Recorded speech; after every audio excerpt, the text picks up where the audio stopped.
नमस्कार प्यारे विद्यार्थियों, आज हम एक छोटा सा टॉपिक लेते हैं उच्चारण दोष। उच्चारण दोष को दूर करने के लिए हम कुछ शब्द हैं जिनका सही उच्चारण सीखेंगे। हम सीखेंगे उच्चारण शुद्धिकरण।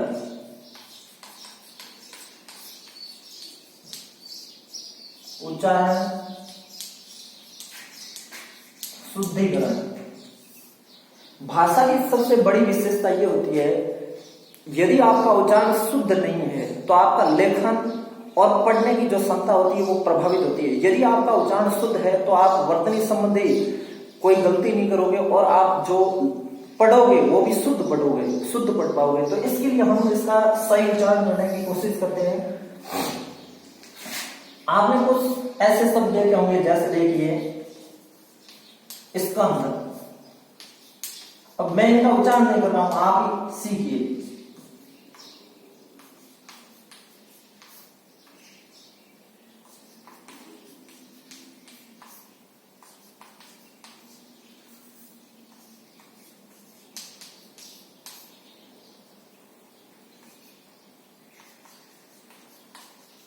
ये हम शब्द हमेशा पढ़ते हैं। अब इसका उच्चारण वास्तव में क्या उच्चारण होना चाहिए, और इधर मैं कुछ शब्द लिख रहा हूं, जैसे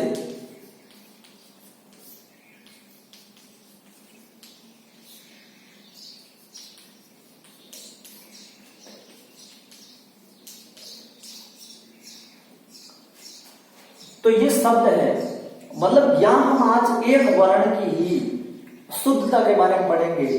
यदि ये वर्ण स ये आधे रूप में, हलंत रूप में, अर्थात यानी आधा स यदि किसी शब्द के शुरू में आ जाए तो उसका उच्चारण दो प्रकार से किया जाता है। यदि आधा स किसी भी शब्द के शुरू में आ जाए तो इसका दो प्रकार से उच्चारण किया जाता है। अब दो प्रकार क्या है, एक तो इसको स को आधे स की ध्वनि उच्चारित की जाती है, और दूसरा है इस स के साथ ई का उच्चारण किया जाता है। ई का उच्चारण किन शब्दों में किया जा रहा है, इधर देखिए आप, जैसे स्कंद, इसको आप सकंद नहीं बोल सकते, इसको आप स्पर्श नहीं बोल सकते, ये स्पर्श बोला जाएगा, ये स्तवन बोला जाएगा, ये स्पर्श बोला जाएगा। शर्त क्या है, आधा स शब्दों के शुरू में होना चाहिए, किसी भी शब्द के शुरू में हो, ठीक है। ये स्तवन, ये स्मरण, ये स्टूडेंट, ये स्कूल। आप सोच रहे हैं ये इंग्लिश के वर्ड है, हाँ इंग्लिश के वर्ड है, फिर भी इनका उच्चारण ऐसे ही हो रहा है, ठीक है।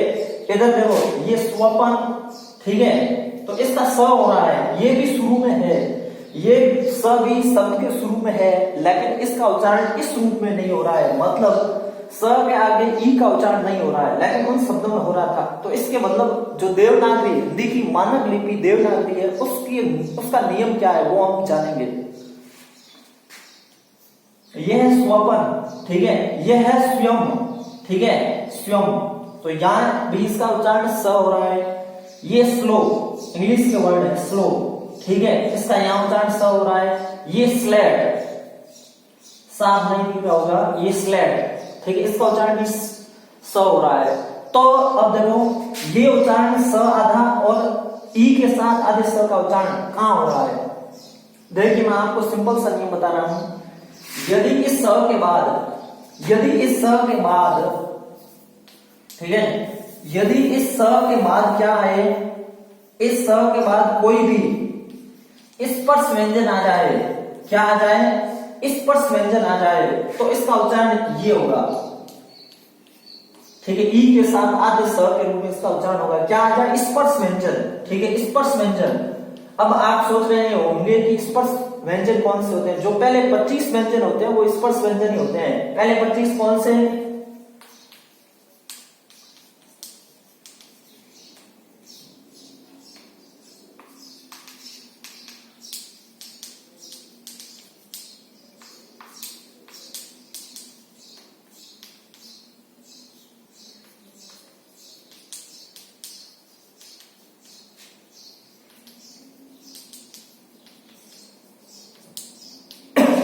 ये यदि 25 व्यंजन है, शुरू के स्पर्श व्यंजन है, ठीक है, पंचम वर्ग के ये 25 व्यंजन है। यदि ये स के बाद में, इस स के बाद में यदि ये आ जाए कोई भी, तो इसका उच्चारण इस रूप में होगा, ई के साथ आधे स के रूप में। देखिए जैसे इसमें क आया तो यहाँ यह क है, तो इसका उच्चारण हो रहा है स्कंद। इसमें प आया तो ये भी स्पर्श व्यंजन, आप देख सकते हो उसको, ये प, ठीक है।